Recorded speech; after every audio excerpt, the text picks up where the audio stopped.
Bem-vindos a mais uma temporada do Podital. Se você não segue o nosso canal, siga nosso canal, nós vamos colocar aqui abaixo e acompanhe, porque essa nova temporada são 7 episódios, toda quarta-feira, às 19 horas. Bom, hoje nós vamos receber uma convidada ilustríssima, além de uma arquiteta talentosa, ela é minha amiga pessoal, né? O marido dela é meu parceiro num programa na rádio, que nós temos toda terça-feira, na Mundial Web. E é uma honra estar recebendo a Natália Sundfeld. A Natália Sundfeld, ela é arquiteta há 17 anos, ela é CEO da Natália Sundfeld Arquitetura Interiores. Ela coordena uma equipe de 7 pessoas, uma equipe estendida, né? Porque hoje em dia a gente tem as mídias sociais que cuidam, que a gente sabe que não é fácil, né, Natália? Sim, verdade. E que faz cortes, que publicam os vídeos dela, que faz fotos, né? E uma vasta gama de publicações em sites da área que é conhecido. Ela foi capa de revista de várias revistas nacionais e internacional. E hoje esse tema que vai tratar de urbanismo, ela já trabalhou aqui na nossa prefeitura, né, aqui em Pirassununga. Então ela tem um vasto conhecimento sobre toda essa área. Bem-vinda, Natália, ao programa. Olá, boa noite a todos. Muito obrigada, Tassi, pelo convite. Adorei. É sempre bom a gente poder falar um pouquinho, né, sobre a nossa profissão, fora da profissão, os bastidores. Muito obrigada mesmo.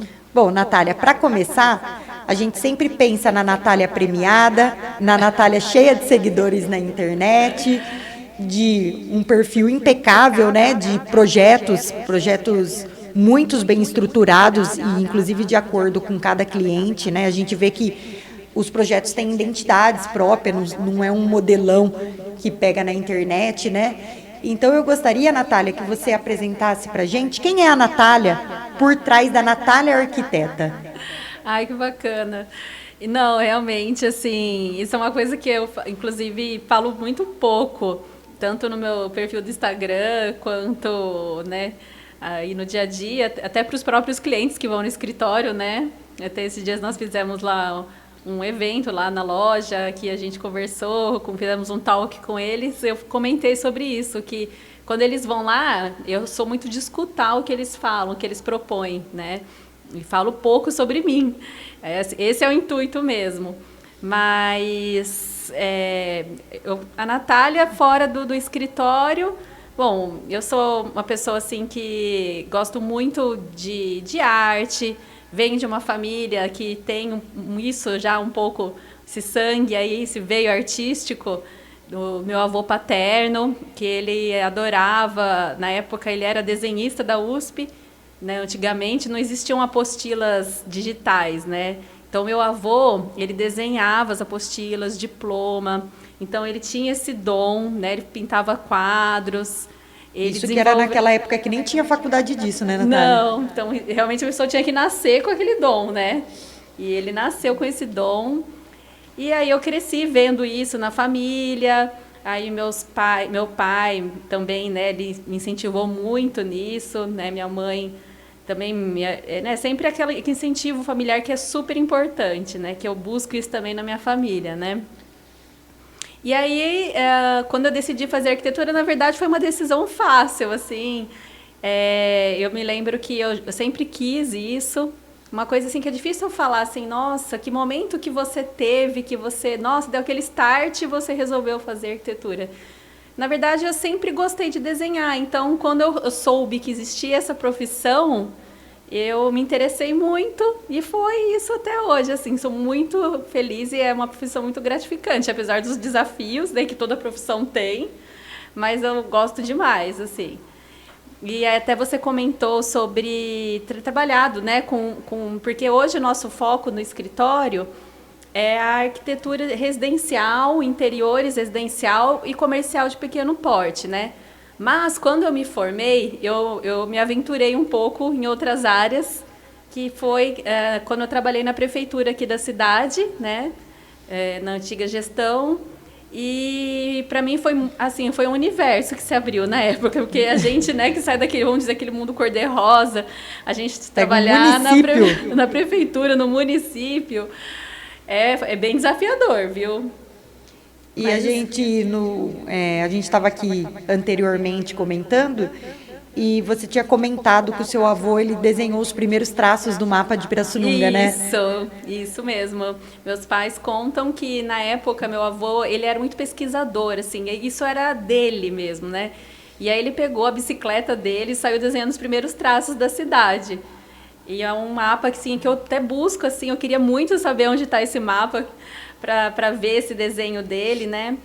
E eu, na faculdade, eu me recordo que a gente tinha bastante foco nessa área de urbanismo, né? E eu me formei pela PUC, né? PUC Minas, e lá eles têm um foco disso. Tanto é que quando eu me formei, eu me lembro que eu comentava assim, que eu falava, nossa, gente, eu gosto muito de urbanismo, eu gostaria muito de poder seguir isso. E trabalhar na prefeitura foi uma coisa assim que me possibilitou ver um pouco disso, né? Mas, assim, claro que se você quer mexer com cidades, zoneamentos, aí você tem condomínio, né? Você tem que trabalhar, assim, já em outros setores. Mas foi bem bacana essa pouca experiência que eu tive aí esses anos nessa área. Você sabe, Natália, que há um tempo o escritório começou a trabalhar muito com regularização urbana fundiária. E na legislação de regularização urbana fundiária, um dos requisitos, eu tenho que apresentar o projeto de urbanismo. Né? Porque as pessoas pensam que o urbanismo na cidade é só plantar árvore e fazer uma praça bonita. Como que seria isso, Natália? Nossa, olha, eu vejo que é muito mais fundo que isso, vai muito mais a fundo. Primeiro que eu acho que o que você tem de maior dificuldade, né, nessas regiões, que são populações que se formam ali desordenadamente, né? E você não tem uma meta, assim, uma medida própria de cada lote, né? Você não tem um padrão construtivo das casas, de arruamento, de calçamento. Então, hoje, por exemplo, assim, pensar num urbanismo do zero, isso no Brasil é difícil, né? Que nem, por exemplo, a gente fala lá da época de Brasília, que foi uma cidade estruturada, uma cidade pensada. A maioria não foi, né? A maioria, inclusive, tirando alguns países da Europa que foram projetados, Estados Unidos que foram projetados, a maioria não, né? Eles foram crescendo e se formando ali. Então, eu penso que o urbanismo, a gente tem que lidar com várias frentes, né? Então, tem essa situação que é a que você hoje está buscando, né, melhorar a condição de vida das pessoas. Tem a situação das cidades que já cresceram, como é que a gente melhora isso, o fluxo de automóveis, enfim. Tudo isso né? é urbanismo, Natália? Tudo isso é urbanismo. Até mobilidade pública? Mobilidade urbana, tática. Porque, assim, hoje, o urbanismo, a gente, conforme o tempo vai passando, cada época, né, cada ano que existiu, era uma demanda diferente, né? E a demanda do carro já é algo que a gente se preocupa bastante com o urbanismo, né? E, na verdade, é uma das coisas que acabam dando uma diretriz principal, né? Esse fluxo, como que o pedestre vai transitar, como é que ele vai, até como que um tamanho de um quarteirão deve ser, por exemplo, para que o pedestre consiga fazer ali o caminho do trabalho para a casa dele de uma forma que fique bacana. Aí tem que ter acessibilidade, aí tem que ter a sinalização, as árvores também, tem que ter o planejamento de árvores certas para as calçadas. Realmente, né? Porque às vezes a gente passa na cidade e antigamente, creio que não tinha tanto esse projeto de urbanismo. Sim. Plantava a árvore que queria, né? Aqui na frente de casa, por exemplo, a gente tinha uma árvore que não condizia com uma árvore no centro, na calçada. E ela começou a sobressair tudo, as raízes dela para fora, e não tinha nem como que pedestre passar aqui, né?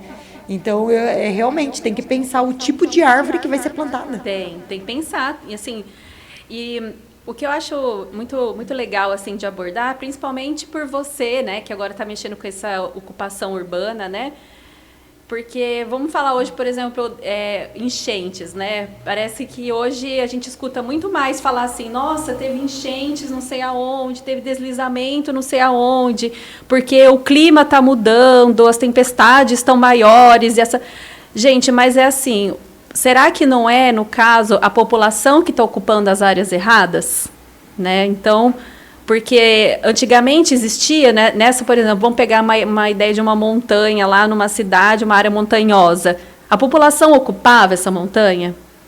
Era assim, dessa forma? Pega uma foto aérea de um ano e de outro ano. A gente percebe que está tendo essa ocupação.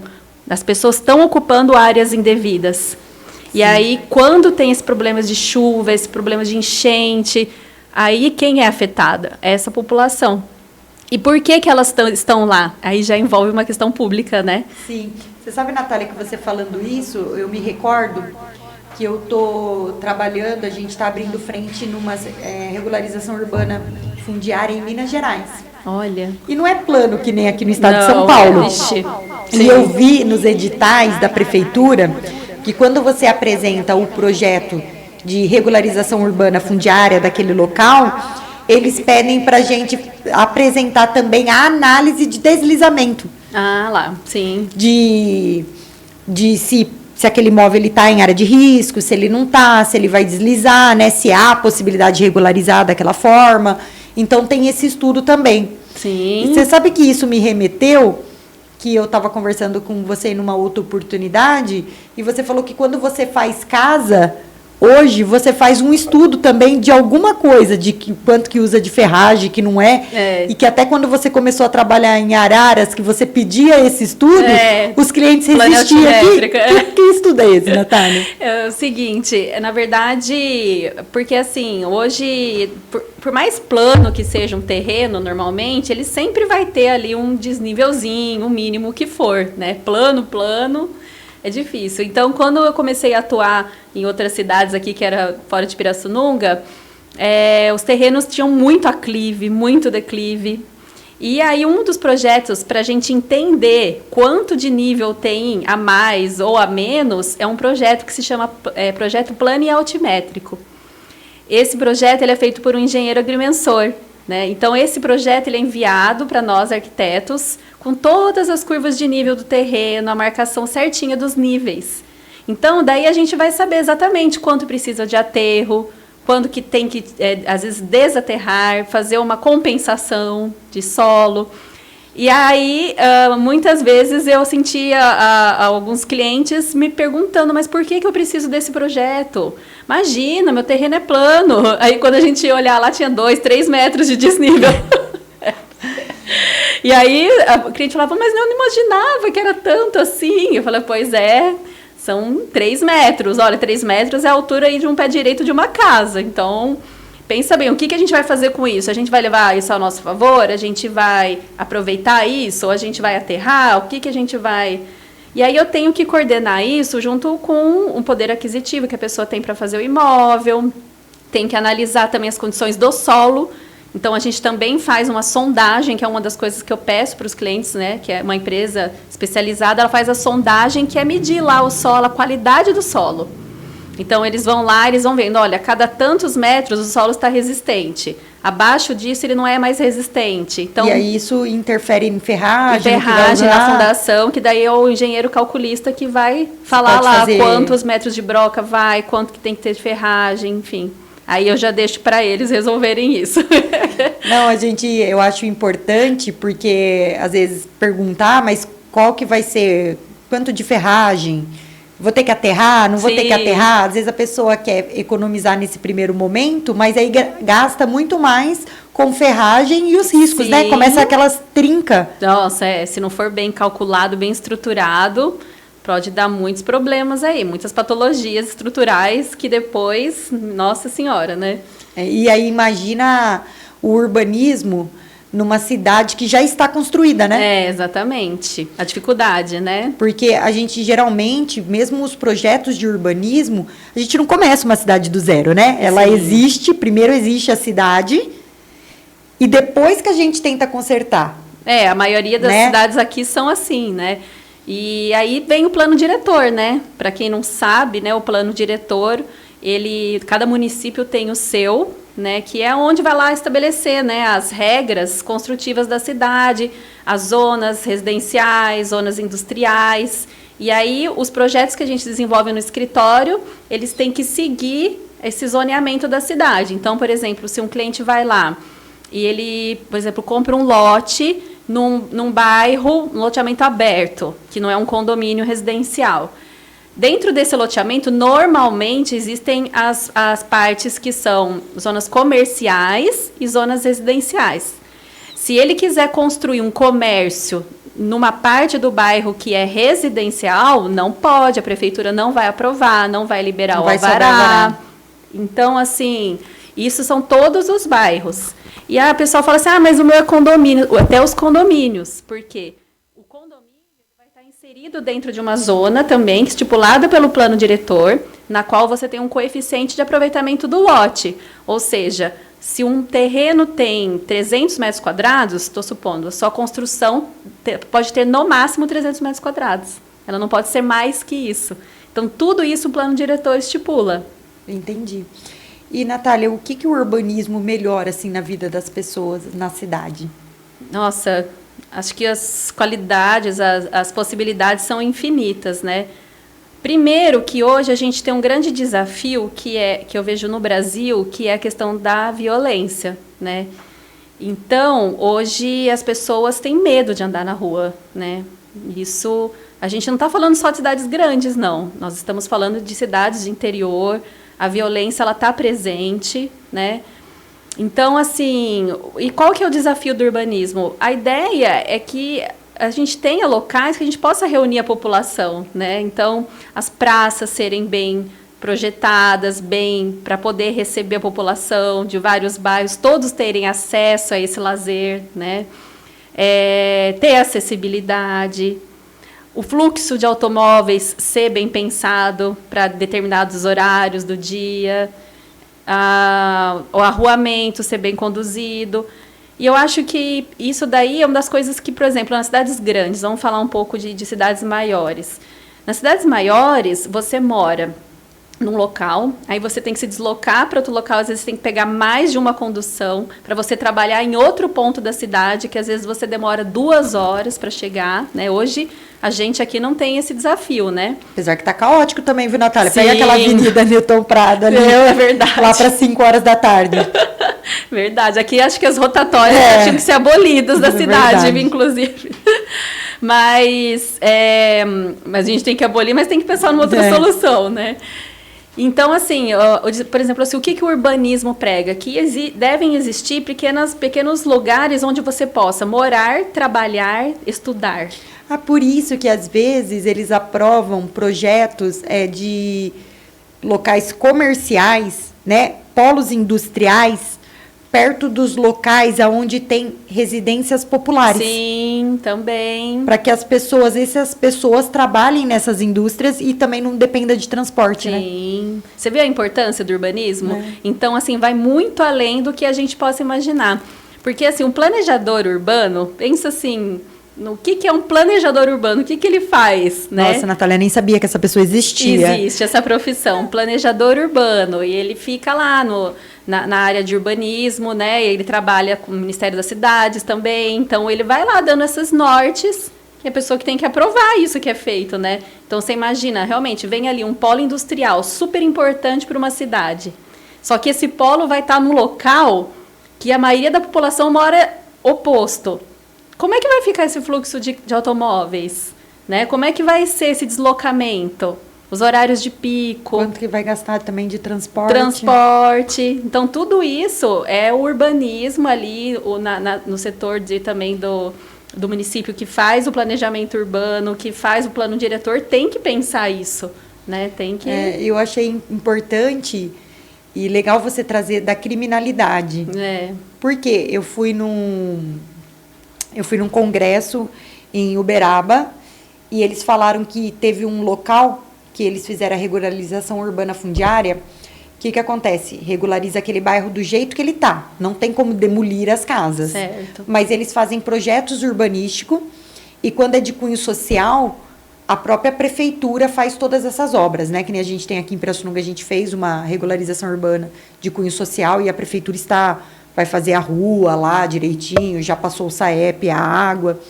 E eles falaram que o dia que acendeu a luz, que pôs a iluminação para aquela população, em questão de 2 meses, baixou 80% a criminalidade do bairro. Você vê a importância? Porque como estava escuro, tinha muita criminalidade. E quando você estava falando da importância da rua, do tamanho da rua, eles falaram que como não tinha asfalto e a abertura da rua, a polícia também, para perseguir o ladrão, conseguia só ir até uma parte, que nem a gente pensa nas favelas aqui, né? No Rio de Janeiro. E quando fez o projeto urbanístico para regularizar aquele local e fizeram a rua, as polícias conseguiram começar a andar no bairro e tinha eletricidade. Olha que joia. Então o urbanismo... Você vê a importância, né? A gente não pensa nisso, né? Mas ele impacta diretamente até na criminalidade. Não, com certeza, absoluta. Por exemplo, assim, você vê hoje... Parece que isso acontece principalmente quando a gente fala de praças aqui na questão de prefeitura, que foi o que eu trabalhei, né? Na época da gestão do antigo prefeito, a gente fez algumas reformas de praças. E aí, uma dessas... Até assim, eu vou contar um pouco de como que foi isso, assim, na verdade. Eu me recordo que veio uma verba pública que era específica para praças, que é assim que funciona. E aí, na verdade, ela não era específica para praça, ela era, eu acho que da cultura, não lembro de que setor que era exato, mas ela tinha que ser aplicada. Aí, eu me recordo que a gestão falou assim, mas onde a gente vai usar tal? Daí eu me recordo da Praça da Avenida, a praça lá dos Expedicionários, chama Praça dos Expedicionários. E ela estava bem caidinha. Que fez uma reforma. E é uma praça super legal, assim, porque ela fica num coraçãozinho da cidade ali, né, tal. E aí, o que eu fiz? Eu peguei o projeto da praça, eu fui lá, levantei na trena, na mão. Eu lembro que tinha mais uma pessoa que me ajudava, eu levantei na mão a trena. Fiz o projeto, chamei o engenheiro elétrico da prefeitura, nós fizemos o projeto luminotécnico. Porque não tinha iluminação ali? Não tinha, era muito, assim, tinha, mas era precária, né? Eu lembro que o pessoal falava que era a Praça da Macovipa. Era. A Praça da Macovipa, e o pessoal até, às vezes, falava, ficar fumando maconha lá, e eu acho que é porque não tinha iluminação, né? Não, então. E aí, nós fizemos esse projeto... E veio aquela academia, lembra da academia da terceira, né, da terceira idade? Isso, os aparelhos. E eles tinham que ter um local para ser colocado. E aí a gente falou, vamos por lá, que vai ser legal. Então, daí eu peguei, fiz o projeto, apresentei para a gestão lá. E falou, caramba, que legal. Nossa, ótima ideia. E repercutiu tão bem isso que ele fez, que daí depois nós fizemos na Praça da 15...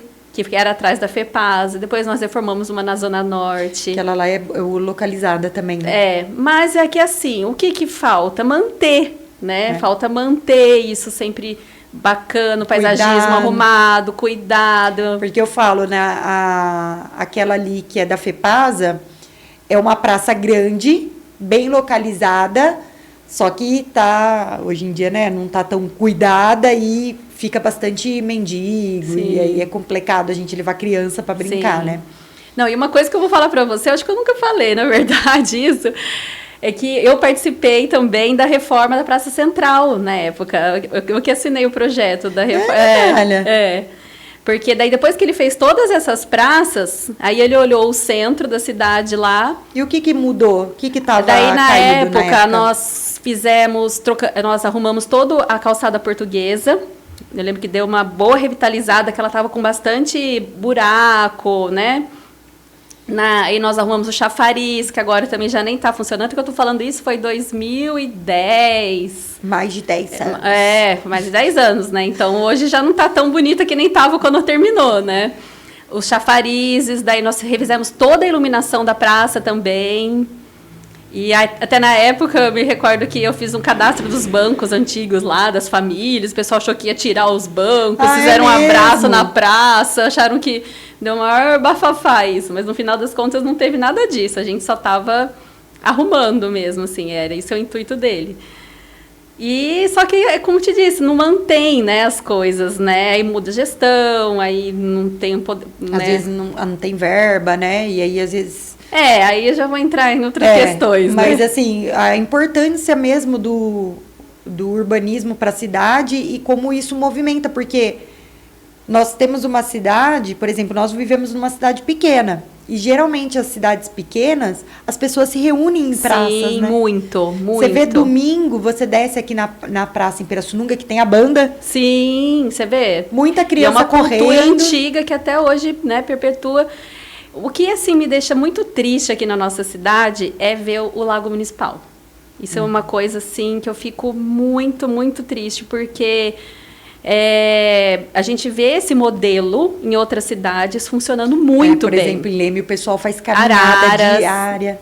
Muito, assim. Então... Campinas, o Taquaral, né? Sim, nós que temos filhos pequenos, a gente sabe como que é bom você ter uma cidade que abraça a criança, que recebe a criança, e isso aqui a gente não tem. E isso aqui eu posso dizer porque nós tínhamos um brinquedo numa outra praça, tiraram o brinquedo da praça, agora foram lá no lago, tiraram o brinquedo do lago. Então, assim, o que está acontecendo? Sabe? É isso que o poder público tem que olhar, né? Que envolve o urbanismo também, né? Sim, né? E principalmente nas cidades pequenas, a gente verifica que nas grandes acabam indo em shoppings, acabam utilizando esses tipos de brinquedos, mas numa cidade pequena é diferente. Numa cidade pequena não tem tanta coisa pra gente fazer com as crianças. Pensa agora nas férias. Sim. Né? Quem não tem, por exemplo, o título de um clube para levar o filho, exatamente, vai levar onde? Sabe por que eu adoro o parquinho de praça pública? Porque ele é universal. Sim, então, qualquer pessoa pode frequentar. Então, você tira o seu filho daquele mundo que ele está acostumado, sabe? Ele conhece crianças de tudo quanto é bairro. Onde você mora, onde você vai, quem é você. Aprende a andar de bicicleta. Exatamente. Então, assim, eu acho que isso faz tanta falta para nossa cidade que, poxa, é uma coisa que fica aí a dica, né? Sim, mas eu acho, assim, depois que eu comecei a focar mais nessa área, e aí até o intuito que eu trouxe a Natália para vir falar para a gente de urbanismo, porque eu acho que é um tema que a gente desconhece. Conhece muito pouco. Muito pouco, com certeza. Muito pouco. E quando você fala de urbanismo e vê que ele muda, você sabe aonde que muda também, Natália? Ele muda na saúde. Ah, sim. Não estou falando só, porque quando você faz o urbanismo, até no projeto de água e esgoto, eu vi cidades que já fizeram regularização urbana fundiária, já estão um bom tempo nesse processo, elas falarem que diminuiu os medicamentos do SUS com doenças relacionadas à água não potável. Olha que maravilha. Porque começa a chegar água potável na casa das pessoas, né? Sim. Isso sem dizer a eletricidade, que muita gente não toma banho quente, gente. Gente, é impressionante imaginar isso hoje, né? Nos dias de hoje. Exato. Eu escrevi um artigo semana passada, até publiquei no site do Jus Brasil falando de regularização urbana fundiária, e eu fui pesquisar quantos imóveis no Brasil são regulares. Bom, dos que existe cadastrado, só 40% é regular. Nossa, é muito pouco, né? Então, a gente vê que tem, além de ausência de matrícula, falta de urbanidade. Sim. Né? De fazer a parte urbana desses locais, né? E falta incentivo público, né? Também. Sim, né? Agora a gente tem, no estado, a gente tem até uns projetos de regularização urbana fundiária, custeada pelo estado, e para trazer essa parte do urbanismo. Sim. Porque isso impacta diretamente na população. Impacta, com certeza, na saúde de tudo, né? Saúde mental, na saúde física. E outra coisa, assim, também que eu notava quando eu trabalhava na prefeitura, então falando um pouquinho dessa fase aí, porque é o assunto do programa, assim. Como é importante a questão da creche também, você ter no seu bairro a creche, né? Estamos falando de urbanismo ainda. Então, ter a escola para o seu filho, a creche para o seu filho, você conseguir trabalhar ali no mesmo bairro, né? Você conseguir ter uma vida que você tenha qualidade ali. Olha, vou deixar meu filho na escola, mas é 10 minutos de onde eu trabalho. Ou, sei lá, aqui em Pirassununga, 10 minutos é longe, tá? Sei lá, meia hora de onde eu trabalho. É perfeito, né? Então, isso que a gente tem que focar. Você sabe, Natália, que quando a gente faz regularização urbana fundiária, que a gente fala AE, que é de cunho específico, não é social, as prefeituras geralmente, porque esse período, né, esse processo ele tramita administrativamente. E eles fazem um estudo e depende o valor que é a regularização urbana fundiária, a quantidade de lotes, às vezes a gente faz de condomínio que não conseguiu ter a matrícula, eles pedem a verba para a gente auxiliar, às vezes num parquinho, numa área próxima, às vezes para abrir um posto de saúde, que também é urbanismo, né? Sim, e tem um posto de saúde também, é algo muito importante. É assim, olha, até as pessoas que não conhecem como que funciona a criação de um bairro hoje. Hoje, na verdade, vamos supor, vem uma empresa loteadora e aí o que ela quer fazer? Ela quer fazer um bairro. O que ela precisa saber? Ela tem que ter as porcentagens mínimas de cada situação. Então, tem uma porcentagem de área verde que tem que ser deixada, tem uma porcentagem de área comercial, tem uma porcentagem de área residencial, tem uma porcentagem de área institucional, né? O que é área institucional? São áreas que são planejadas para ter no futuro isso, creche, escola, UBSs, posto de saúde. Então, todos os bairros têm que ter, a pessoa que vai, a empresa loteadora, ela tem que apresentar isso para a prefeitura, tá? Então, é assim que funciona. Quando chega na prefeitura o projeto de loteamento, eles analisam, lá os engenheiros que são capacitados para isso, eles vão analisar para ver se a empresa está seguindo isso. O que foi prometido. O que foi prometido, né? Para daí, depois também tem a porcentagem de ruas que tem que ser deixada, a porcentagem de calçadas de tamanhos correto. Sim. Tá? Então, tudo isso é apresentado. E eu digo mais para você, faz tempo já que eu estou um pouco fora disso, mas assim, eu acho que deveria ser apresentado e deveria ser cobrado da prefeitura apresentar mais coisas. E qual é os tipos de árvore que vai ser colocado? Qual é o tipo de calçamento que você vai propor? O tipo da guia, o tipo do poste. Você sabe que o calçamento, a calçada, ela é importante, né? Porque a prefeitura também responde pelo dano que a calçada pode ocasionar na pessoa. E se ela aprova qualquer calçada, a pessoa está andando na calçada e sofre um acidente, não é só do dono da calçada, né? Porque como é uma área comum, sim, né, da sociedade, a prefeitura responde conjuntamente. Olha lá, então, você vê? Até às vezes eu fiquei pensando até a qualidade do asfalto. Porque se fura um pneu naquele loteamento que eles abriram lá, você acha que vai entrar contra o cara que fez o loteamento? Vai entrar contra quem? A prefeitura. Eu tô falando porque eu fui na Santa Fé, eu vou muito pouco na Santa Fé. E há pouco tempo eu fui na Santa Fé, que a gente tá vendo uns locais lá, e, nossa, era muito esburacado. Muito esburacado. E aí eu fiquei pensando, meu Deus do céu, quantas pessoas passam aqui se furar pneu? Se acontecer alguma coisa no carro, acionar a prefeitura... Não, nossa. E eu acho assim que deveria ter, por exemplo, hoje alguns condomínios fechados, eles já têm, né, uma norma de calçada, né? Então, olha, tem que ser esse tipo de calçada, tem que ter um tanto de grama na calçada, um tanto é o passeio e outro tanto de grama. Deveria existir isso para os loteamentos abertos também, né? Também. Uma padronização de calçadas. Nossa, isso seria maravilhoso. Imagina que bacana a gente poder andar nas calçadas, aí você vai ser tudo o mesmo piso, não ter aquele desnível, né? Isso então, outra coisa, né? A gente tem que seguir, as calçadas tem que ter Gente, se a gente pensar... a gente tem os cadeirantes andando na rua hoje. Porque não tem condição. Porque não tem condição. Olha isso é um absurdo. Absurdo, né? No século XXI, e a gente passar por... eles passarem por isso, né? Sim. Bom, Natália, é sempre bom conversar com você de urbanismo. A gente faz aqui um pod mais ou menos de 30 a 40 minutos. Olha como que passou rápido. Passou muito, olha! Mas assim, pra gente ir indo pro final, eu queria que você deixasse uma mensagem da importância do urbanismo para a cidade e para a população, para a integração da população. Sim. Primeiro que eu gostaria que, assim, que a gente pensasse, que nem eu falei, na profissão do planejador urbano. Eu acho que ele tem que existir mais. A gente não vê muito na pessoa que planeja a cidade. Mas, Natália, não tem nem concurso para isso nas prefeituras, exatamente. né?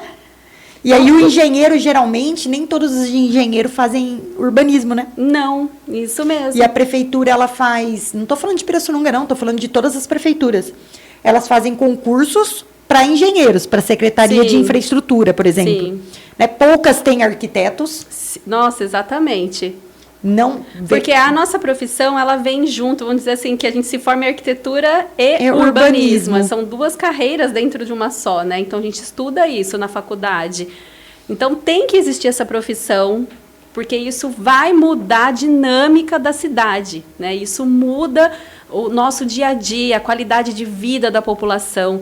Você que é do setor público, você que lidera aí, né, uma prefeitura, tenha o foco nisso, isso é muito importante, vai agradar a população, né? O que eu desejo é que isso se incentive mais e mais para melhor, né? Quem sabe agora com as regularizações urbana fundiária, com matrícula. Sim, né? Nossa. Com essas coisas a gente consegue trazer melhorias para a cidade e como o urbanismo vai interferir na vida das pessoas, né? Apesar das pessoas não imaginarem. Não, exatamente. Né? E que as prefeituras tenham